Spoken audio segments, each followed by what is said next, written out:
Welcome everyone, it's Unstoppable Stiletsy, today with another Age of Empires 3 Definitive Edition casted game. Today it looks like we're going to be seeing Lakota facing off against the Indians. You know, these are two very common civs I've used in the ranked before, so it's going to be fun to see how they compete against each other. Before we get started, let's check out the map real quick to see what sorts of natural stuff is going to make a big difference here. Obviously, this water over here and all the fish and whales in it is going to be quite useful to aim when it grabs it. As well as this trade route down here. You know, it's a little bit of a river that has about 5 trading posts, so quite a bit of stuff to grab for both players. And then, of course, you got these natives here of Europe, the wedding house, and then you got these animals and mines. They fall along this trajectory here. So I think in general you're going to want to be careful of these hunts and these mines to make sure you're not raided as India from the Lakota cavalry. But without further ado, let's see if that truly does happen, or if something else happens, you know.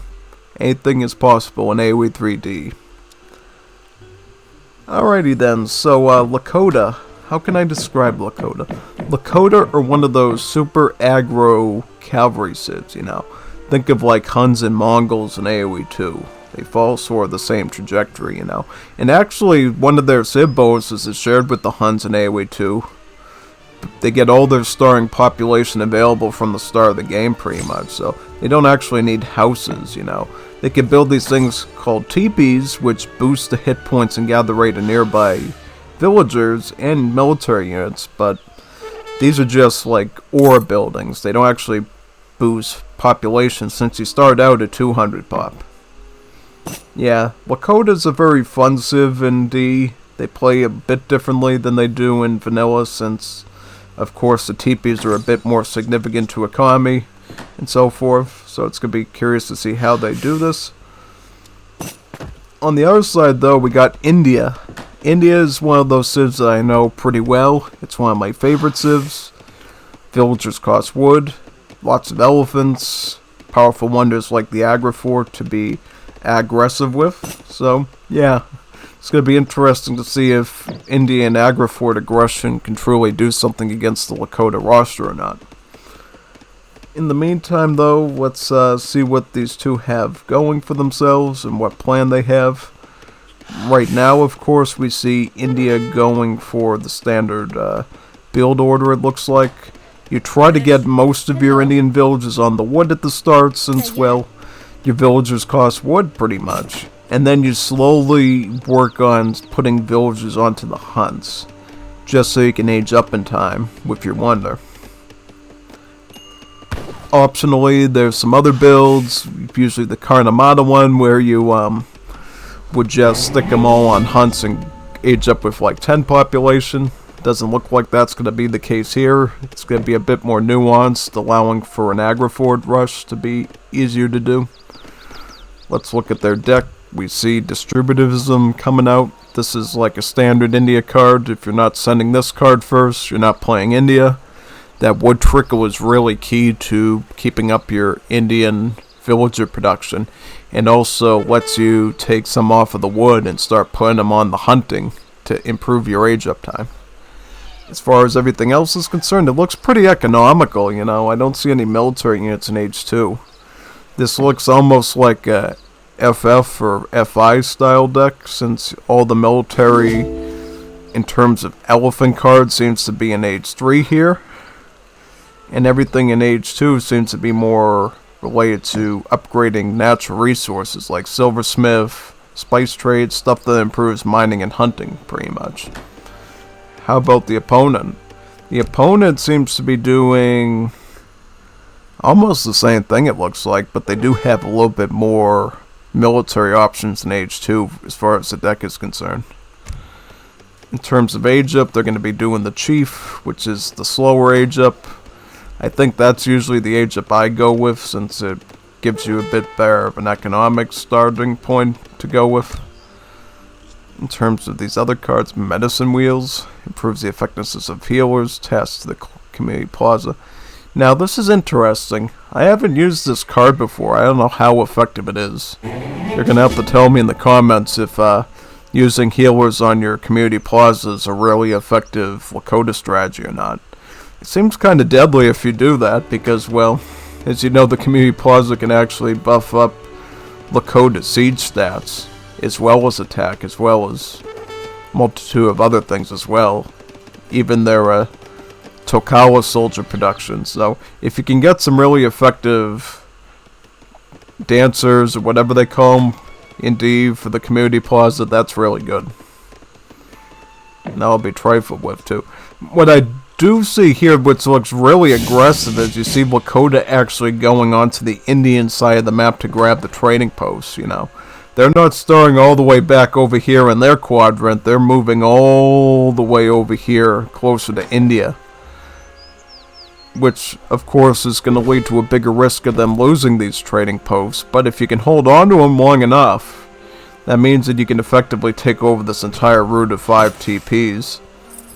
And once you do that, you're in really good shape at this point. India would really be in deep trouble if they let Lakota get away with that many TPs. India went with the Agrafort age-up wonder. This is going to allow for a Sepoy attack, which we see taking place right now. Based on the deck, I assume this is going to be a semi-FF, meaning we're going to see maybe like 10 or up to 14 Sepoys coming out here. Nothing too big, but just enough to cause a little bit of pressure. If they do have to stick it out a little bit longer in H2, they probably will, but preferably they'll be going for the Fortress Age to get all those elephant cards and get some of those elephant upgrades too. Yeah, India is going to start using some Sepoy production to try to take away the advance of this trade route from the Lakota. They seem to already be on 3 trading posts, and they're well on their way to grabbing the 2 other ones. It looks like the foundations are already down. India is in a scramble at this point to try to deny this trade route as best as possible. Oh wow, so it looks like Lakota even went with waterways. That's going to allow him to gather resources from the trade route. Very powerful stuff here. This is going to be very serious. As you can see, Lakota have mostly been focusing on the wood chopping to be able to afford all those trading posts.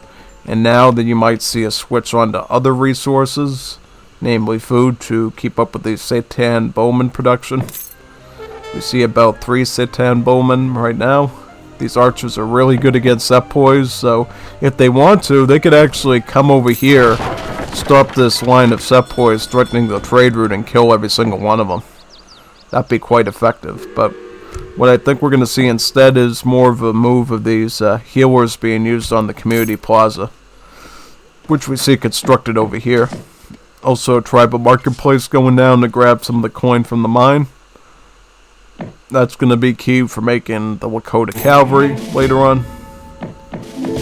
Yeah, see, this is what I'm talking about. You see the Cetan Bowmen are going to engage with the Sepoys, and they're going to win out because they have better range and they have more multiplied. Nah, you're going to have to back up. I mean, you need a little bit more, I think, and then you'll be good. See, the big problem here is you got these big clunky elephants here stomping on your head, so it's really hard to target the Sepoys. Even worse, the Indian explorers can actually stun you, which makes the Cetan Bowman even less effective overall in particular situations. You're probably going to need at least, like, I don't know, maybe 10, maybe 12 Cetan Bowmen, and they're going to have to micro them onto the Sepoys and try to ignore the elephant in the room as much as possible here, or elephants, I should say. Yeah, try to target the Sepoys here if possible. Yep, there you go. Yeah, just make sure you're targeting the Sepoys. And also, don't get stomped on by an elephant either. That would really hurt. That would really hurt a lot. Yeah, see, this is the thing.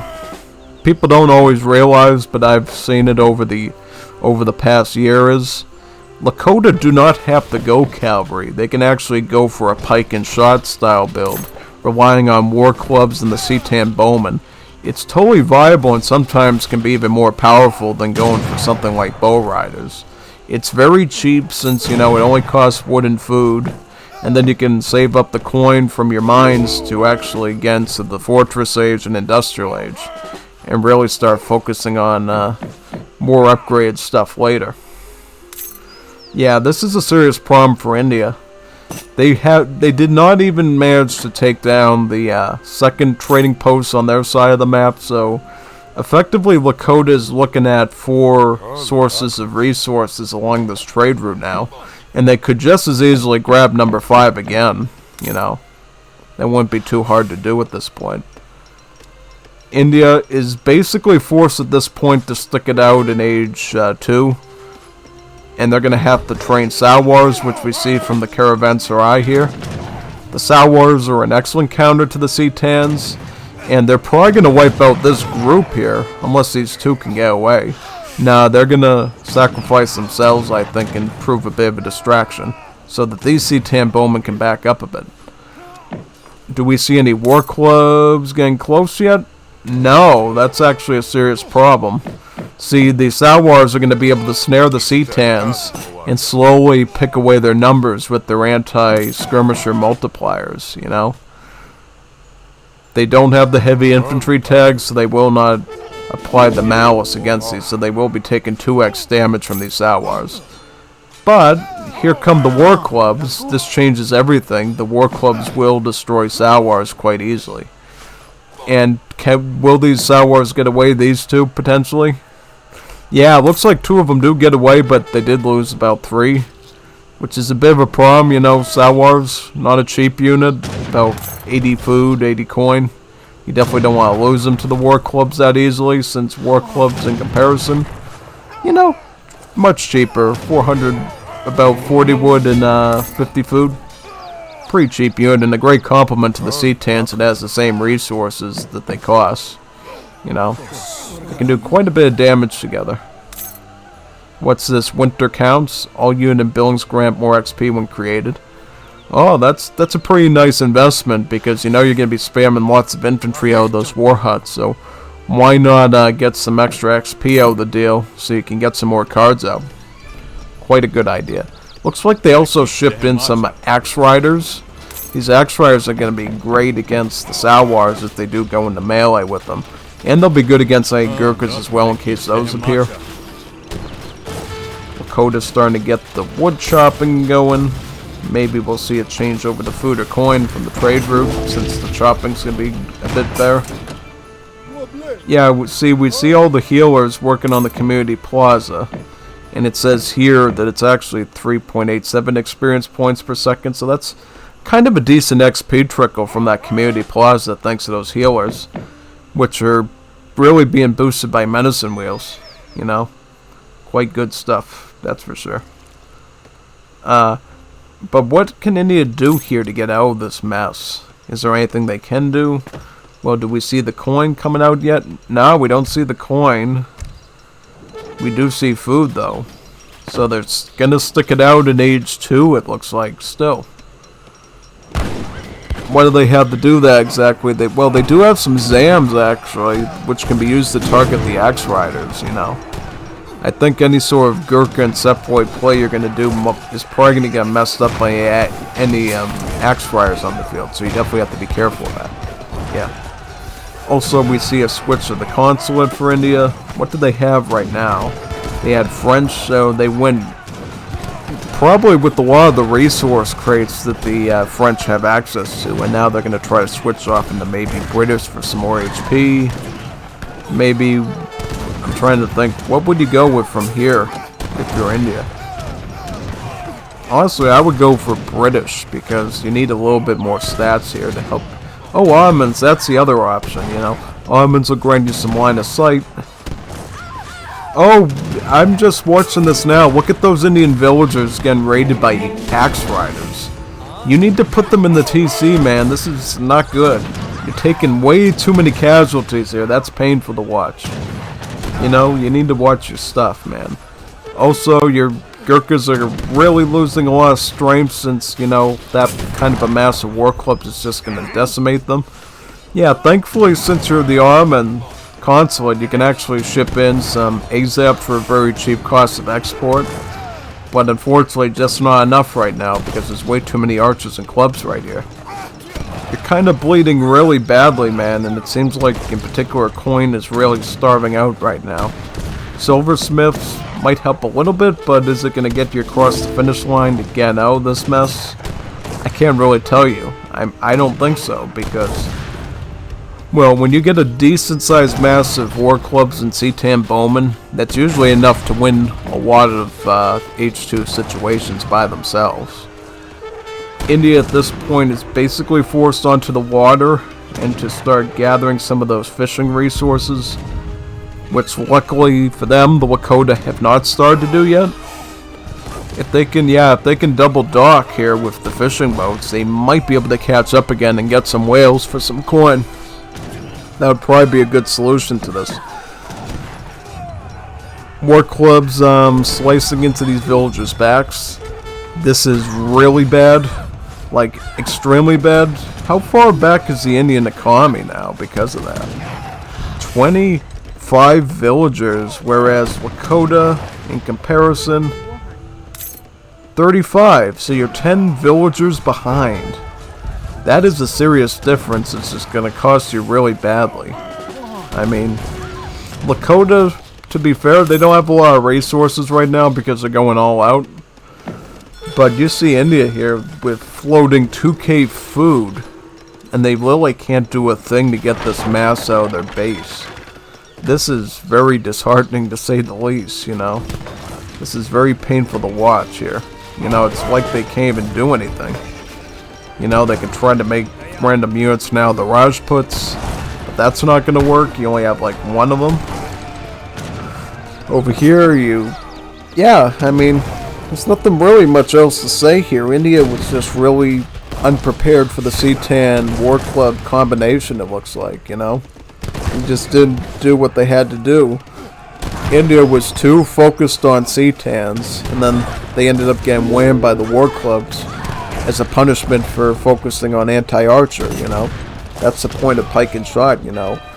You got somebody who's going to try to deal with that archer mass with hand-cav, you punish that with anti-cav, very cheap anti-cav, and then normally you can siege out the enemy base once they're drained of resources.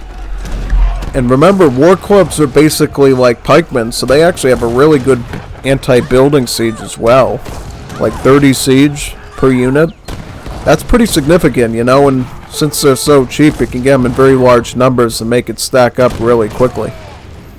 Yeah, this is looking like the end of India at this point. I don't see any sort of unit resurgence taking place. They've already eaten into a good stack of that 2K floated food at this point. Not a lot of wood. They can afford one. Oh, they are aging up though, so maybe a last-ditch desperate attempt to try to reach the Fortress Age and try to make a difference here. The Charminar Gate.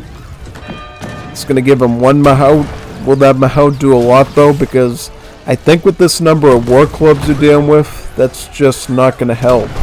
You know, the war clubs in that mass, boosted by the Community Plaza's attack dance, giving them 8% additional stats. You know, that's just not going to work in the end. That mass of war clubs with that little boost will kill a single elephant unit very easily. Doesn't matter if it's the Mahout or not.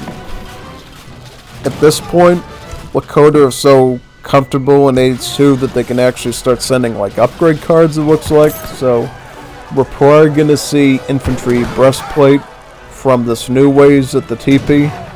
And with that, the Cetans and the war clubs have gained a little bit more HP, which is going to make them even more effective in this fight. And what else does he got?